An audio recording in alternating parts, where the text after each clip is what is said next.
Puasa menerima hasil pemilu. Tadi kalau Bang Kodari udah nyebut Ibu Mega sebaiknya itu bisa menjadi salah satu tokoh. Ya.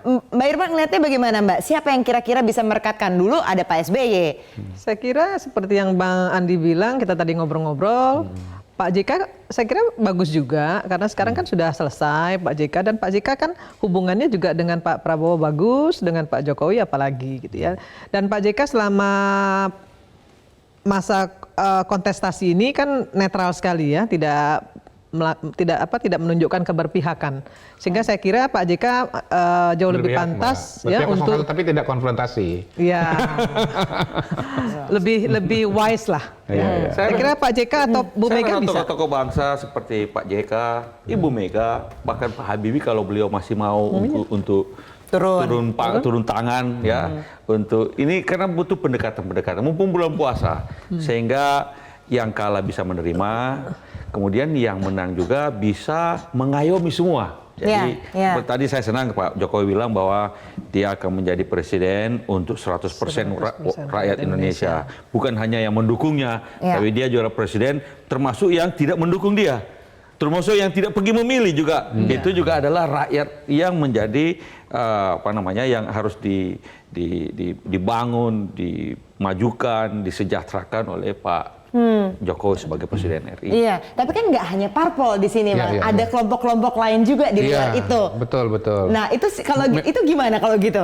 Memang agak lebih rumit ya, tetapi bukan tidak bisa. Saya sih buka kartu aja ya. Misalnya begini, pendukung Pak Prabowo di sekitarnya itu ada siapa? Saya kira tercermin dari acara kemarin ya, 100 jenderal purnawirawan ya, 100 pejuang mendukung Prabowo lah, kira-kira begitu. Kita lihat di situ banyak kalangan purnawirawan TNI, dan saya kira upaya itu sudah coba diselesaikan oleh Pak Jokowi hari ini minimal secara simbolik dengan menampilkan Pak Trisno di sebelah kanannya dan Bu Mega di sebelah kirinya. Saya kira itu simbolisme politik dan sekaligus komunikasi politik dari Pak Jokowi, baik kepada publik maupun kepada elit politik, bahwa ada Bu Mega pemimpin sipil, ada Pak Trisno pemimpin dari militer ya, yang sangat dihormati, yang paling dituakan begitu. Pada saat ini saya kira yang paling senior dan paling dihormati adalah Pak Trisno. Nah, mudah-mudahan itu bisa menjadi pintu untuk merajut hubungan kembali di luar. Misalnya pada hari ini juga dilantik Kepala Badan Sandi Negara, mantan Wakasat misalnya begitu. Jadi ini harus berjalan pada dua tataran simbolik, tataran silaturahmi, maupun juga pada tataran yang lebih operasional. Jadi kesan bahwa misalnya TNI dalam beberapa tahun ini agak ketinggalan, itu juga harus diayomi 100%. Rakyat Indonesia, sipil maupun militer, kira-kira begitu. Kemudian untuk kelompok-kelompok yang keagamaan, memang ini agak lebih rumit karena kita berbicara mengenai pemahaman keagamaan ya, yang tidak mudah untuk dipertemukan, dan mungkin kuncinya dialog antara tokoh-tokoh agama, dan mungkin itu tidak bisa, menurut saya akan lebih rumit lah ya, karena tidak sesederhana. Kelompok keagamaan ini terutama bukan kelompok-kelompok yang secara struktural itu merupakan bagian dari negara ini, yang notabene itu kalau mengaturnya akan lebih mudah. Kasih instruksi jalan begitu. Ini elemen-elemen organik yang punya logikanya sendiri dan problematikanya tersendiri. Lebih random begitu Bang. Ya, kita terbuka lagi ya, misalnya HTI. Di pemerintahan Pak Jokowi ini kan dilarang. Nah, elemen-elemen ini sekarang mau kemana? Mereka ada di mana? Kalau kita lihat pernyataan-pernyataan tokohnya, penampilannya segala macam, kan kecenderungannya kita tahu kelihatannya kepada 02.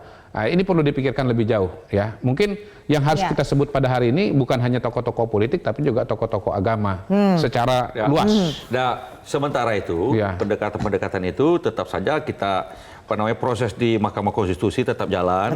Dan mereka yang mau melakukan demo-demo selama itu sesuai dengan aturan, itu tetap mempunyai haknya. Kita jangan sampai ada, ya kita harapkan juga pihak pengamanan juga secara wise mengelola ini semua, jangan sampai ada bentrok-bentrok yang tidak perlu. Itu yang akan membuat situasi menjadi lebih anarkis dan kaos kalau itu terjadi. Tapi selama itu dilakukan, yang mendemo silakan menggunakan haknya, tapi jangan melanggar aturan, dan mereka akhirnya pada waktunya nanti rasanya melalui pendekatan-pendekatan akhirnya rasanya bisa akan jadi dan jangan sampai mengganggu hak orang lain juga Bang, betul, karena kita ingin adalah setiap dari pemilu ke pemilu bangsa ini menjadi lebih baik. Itu pesan dari Pak SBY, AHY selalu mari kita sama-sama dari setelah pemilu ini bangsa menjadi lebih baik, bukan menjadi lebih kacau. Ya. Baik, oke.